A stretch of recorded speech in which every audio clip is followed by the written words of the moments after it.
So when I first started trading, I wish that someone would have shared with me the top 3 ideas or the top 3 secrets of price action trading. Just 3 simple concepts as what it took to take my trading from consistently losing money to becoming a confident, independent, consistently profitable trader. And in today's video, I want to share those top 3 ideas with you guys. So if you're new here to the trading channel, make sure you go ahead and click the subscribe button to be alerted whenever we come out with videos like this, along with the Monday market breakdown videos we have each and every Monday talking about trades we're interested in.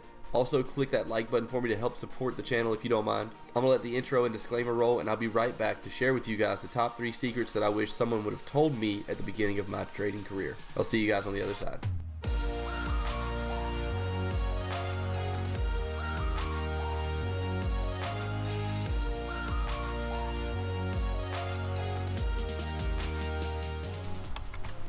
Hey guys, so we just got involved here on the Aussie Yen 5-minute price action day trade, and what I'm going to do while this trade plays out live on the screen is talk to you guys about the top 3 secrets to price action trading. We'll go through them rather quickly, but these are things I've learned throughout my trading career that I would just like to share with you guys here in today's video. So we'll go ahead and jump right into it. The very first thing we're going to talk about is risk management. This is by far the most important part of your trading and leads directly to being able to stay disciplined to your trading strategies or your trading plan, because discipline comes easiest whenever you're managing risk correctly. So how can we manage risk? Well, you can do this through position sizing, through only trading a certain amount of lots based on your total account value. But before that, even before understanding the correct position sizing for your account value and things of that nature, the very first part of risk management is knowing when to go live. So let's say that you are someone that has just started out trading, and I'm actually going to give you guys a little backstory on myself as well to help you understand this concept. But let's say you just heard about the Forex market and you want to make some extra money. This is the path that 90% of traders make. They want to make extra money. They're all happy about it. Then all of a sudden, come over here to YouTube or any other Investopedia, any other free resource. They watch 10 videos.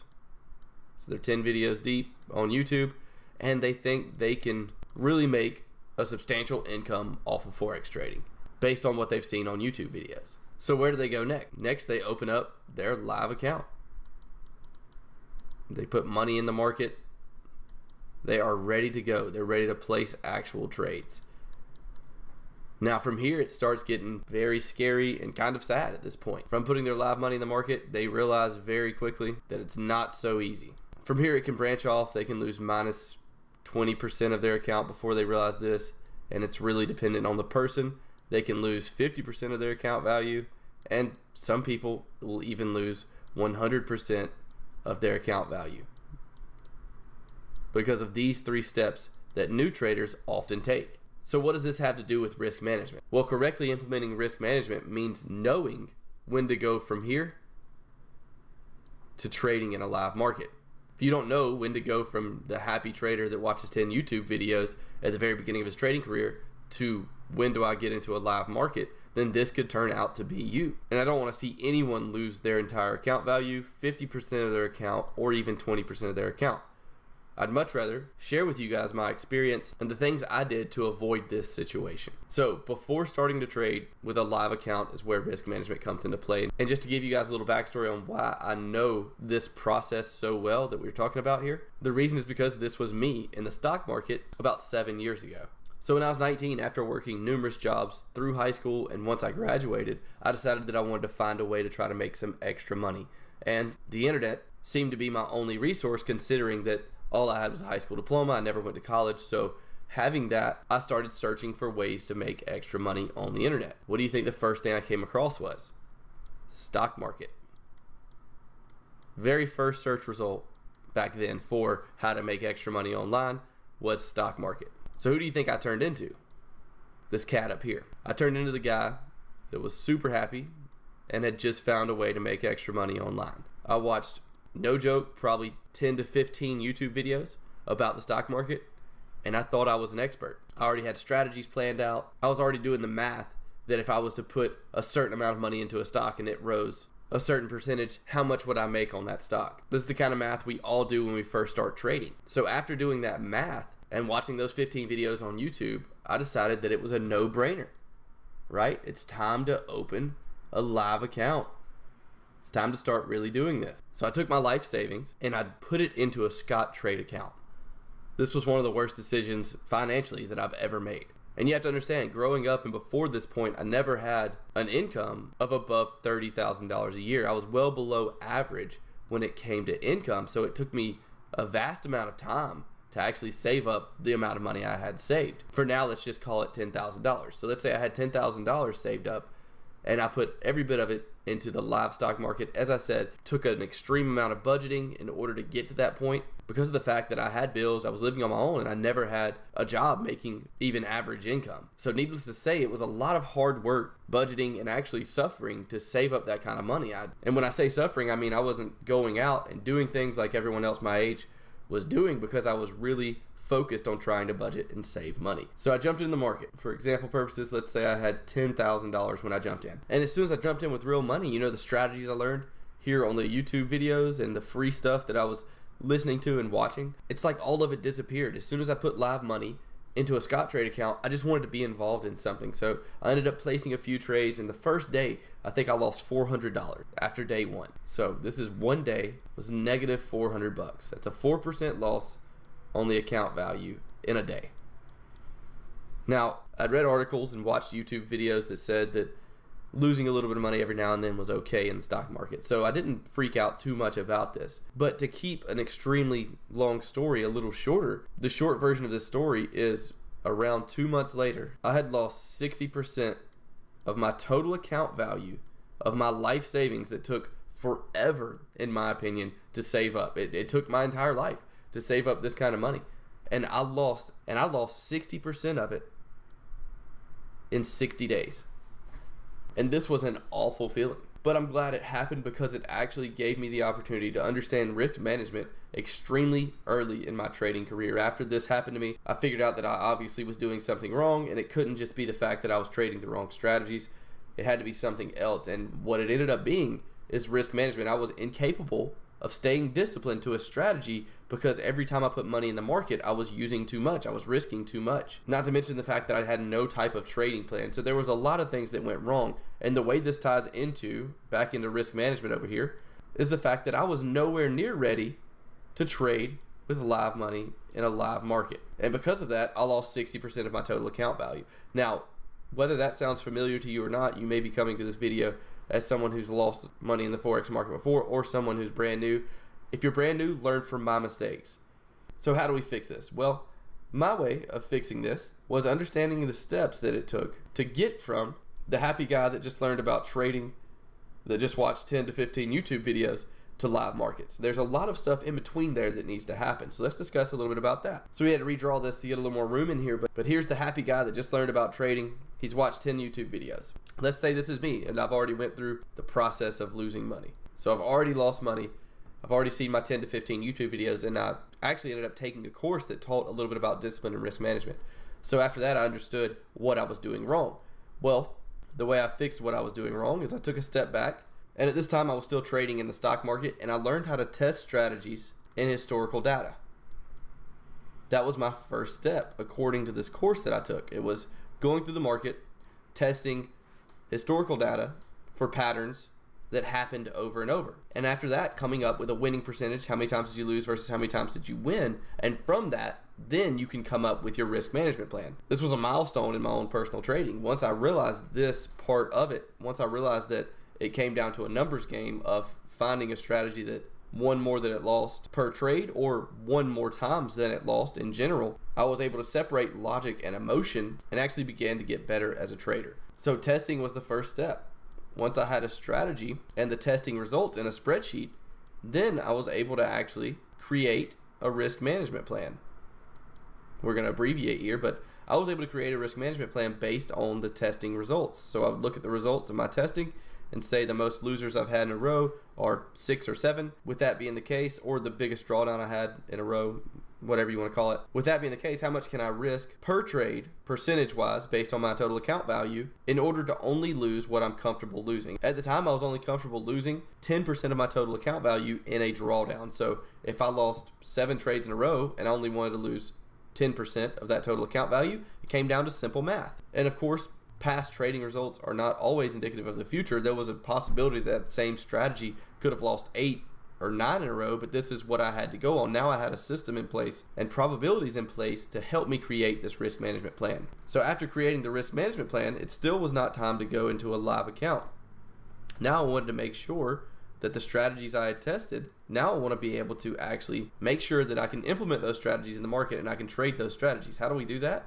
Well, we do that through demo trading. And guys, this is a very brief explanation of how to do all this. If you want a more in-depth video on risk management and this type of topic, then just leave me a comment in the description letting me know. But after creating the risk management plan, I went straight into a demo account to see if I could implement the strategies I had learned and tested. They were swing trading strategies in the stock market, and I was actually able to do it. I had a full-time job, but I was still able to take advantage of it on my lunch break with a laptop. I was able to go out and actually do some analysis, place trades based on my strategy that was, like I said, a swing trading strategy. And I stayed in a demo account this period of time here.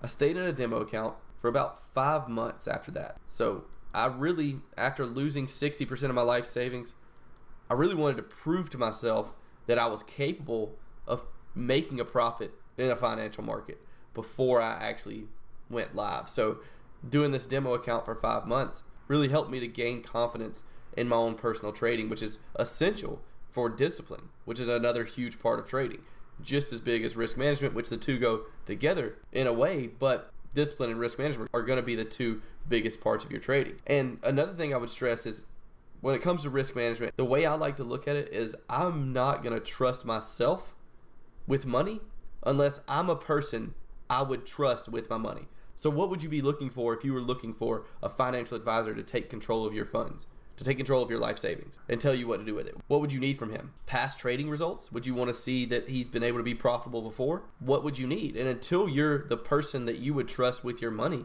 why are you trusting yourself with your money? I hope that makes sense. Like, why would you trust yourself with your own money if you're not someone you would trust with your money if you were a different person? I know that's kind of confusing probably, but in my mind it makes sense anyway. But that's the conclusion I came to. So I wanted to make sure throughout these 5 months that I was a person I trusted with my money in this demo account. And then I still started an account with a small amount of money. I call this a micro account. So then I started a micro account, stayed in a micro account for a couple of months, and then finally started trading live with the full amount of funds that I had. And also, another thing to remember is do not, and I'm going to go ahead and write this out before I say it. I'm dyslexic. This N could be backwards. I'm not really sure. Sorry about that. Do not risk your life savings like me. Another crucial part of risk management is risking what's called risk capital. And this is a number that can only be defined by you. I'm not a financial planner, and I'm in no way telling you how to trade or manage your own money. I can't legally do that. But trading with risk capital is common sense. Do not trade with money it's going to take you to pay the power bill next month. Do not trade with money you have saved up for a rainy day in case your car breaks down. Trade with what's called risk capital, the amount of money that if you lost it would not affect your financial situation in a great deal. Of course, no one likes losing money, but don't trade with an amount of money to the point that if you lost it all, you'd be living on the streets. This is a mistake that I made. Personally, I started trading with my entire life savings, and that also caused a big problem when it comes to discipline. So there's our talk on risk management. I know that was a little drawn out and long, but it was still a pretty brief talk on this subject. As I said, if you want to hear more on this subject, leave me a comment below and I'll do a complete video on nothing but risk management. Otherwise, we're going to move on to the second secret of price action trading. The second secret of price action trading is going to be structure and trend analysis. Understanding these two things will make your life so much easier when it comes to price action trading. Having rules that define when a market's in trend and rules that define a major and minor level of structure, these can be rules you create. It's not a set in stone thing. There's not one rule that every trader across the world uses to define major structure. There's not one rule that every trader in the world uses to define trend. That's why you'll see some people saying a market's in an uptrend, some people saying it's in consolidation or a downtrend, because people use different rules in order to define it. The important part is that you have rules of your own so that you can stay disciplined to those rules and see if it gives you these rules you have for trend and structure give you an edge over the market. You can find that out by testing historical data like we talked about. So just to briefly go over trend and structure, most of you probably already know a little bit about trend and structure unless you're brand new. And if you are, trend is going to be a market that starts, makes a high, a higher low, a higher high, a higher low, a higher high, and a higher low, and a higher high. This is an example of an uptrend, a market that's consistently making higher lows and higher highs. And the reason I say people read trend differently is because this is not how an uptrend always looks, is it? Sometimes we'll have a trend that looks like this. Then now what? Is this still an uptrend or is it a downtrend? Well, that depends on your rules. If you have rules that say the lowest major swing low, which is here, and the highest major swing high are the only two I look at, then yes, this would be an uptrend. We have higher highs and higher lows, consistent amount. But if you trade based on or define structure and trend based on minor levels of structure, like these in here, then you would say, well, this market went from an uptrend to a downtrend. Well, this market, here's a little level of structure here, this market went from an uptrend to a downtrend. So now hopefully you can see how just because someone has different rules does not mean that one person's right or one person's wrong. It just means they have different rules that they've defined and tested through the market, and that their rules give them an edge over the market based on the strategies they use. And as complicated as that may have been, that is the easiest way I can explain trend and structure. So that was a brief explanation of trend. Let's talk a little bit about structure as well. So with structure, this is just my opinion. This is the way I personally look at structure. I look for levels in the market that have been touched multiple times in the past, because this gives me an indication that that level could be used as support or resistance yet again. So the way we define that is, let's say we have a market that looks like this. Our major level of structure at this point would be right here. And the reason is because it's been touched as resistance and as support, and the market has respected that level both times, once as resistance and once as support. So if the market gets back up to that level, then I'm going to count that as a major level of structure. So that's how I personally define major levels of structure. As I said, you don't have to use the rules I've stated here today. You can use your own rules. You can test your own rules throughout historical data, and that's, to me, one of the greatest parts of trading, is that everyone can have a different opinion and everyone can still not be right or wrong. It's a very interesting concept. So as I said, the second secret to price action trading is definitely understanding structure and trend, because these are going to be the center points to the strategies that you use, and finding the patterns. These are going to be the conditions for the patterns that you try to find. And then last but not least is definitely going to be patterns. So patterns can be multiple things. We can be talking about things as simple as candlestick patterns, such as a shooting star or a hammer candle, or we can be talking about simple patterns such as a flag, triangle, or pennant.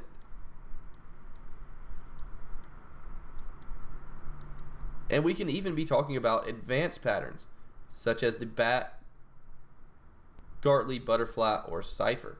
Now, the reason patterns are so important is because once you combine the structure and trend analysis that you learn, the patterns are going to act as your entry reason. So the structure and trend are going to act as conditions that you use. You're going to look at the market and say it's in an uptrend based on the rules I've created for an uptrend. It's in a downtrend based on the rules I've created for a downtrend. Now, with the rules of the up and the downtrend, or the rules of consolidation, whichever particular market condition you choose to trade in, now you start to look for patterns in that condition. This is going to amplify and make your strategies a little more accurate, actually creating those conditions of, I need to see a market in a downtrend before I look for a flag pattern. I need to see a market in an uptrend after a pullback before I look for a hammer. I need to see a market overbought before I look for a hammer candle. These are all conditions you can use. And I didn't put indicators in this video because these are top 3 secrets to price action trading, not trading in general. So understanding candlestick patterns, simple patterns, and advanced patterns is the third secret to price action trading. And I know that advanced patterns you have to use Fibonacci retracements in order to find, but it's still a price action pattern. So these are the top 3 secrets to price action trading, in my opinion. This was a pretty simple breakdown of these 3 price action trading secrets. If you'd like some more advanced training on these 3 topics, on techniques to help with risk management and discipline, along with different techniques for structure analysis and defining trend, and also the patterns and strategies that we use in our trading here at the Trading Channel, then you can learn about all of those things in the EAP training program. For those of you interested in that, I've left a link in the description for 20% off the quarterly option of the EAP training program. And if you'd like to learn more about the program, just click that link and it'll take you to a video that explains everything included in the EAP. If you're brand new here to the Trading Channel and you enjoyed this content, then make sure that you go ahead and click that like button for me. Go ahead and click that subscribe button so that you stay alerted whenever we come out with new educational content like this, along with our weekly market predictions every single Monday. Share this video and also leave a comment in the comment section below if you have a recommendation for our next video. I wish you guys the best of luck in your future trades. I hope this was helpful, and I'll talk to you in the next video.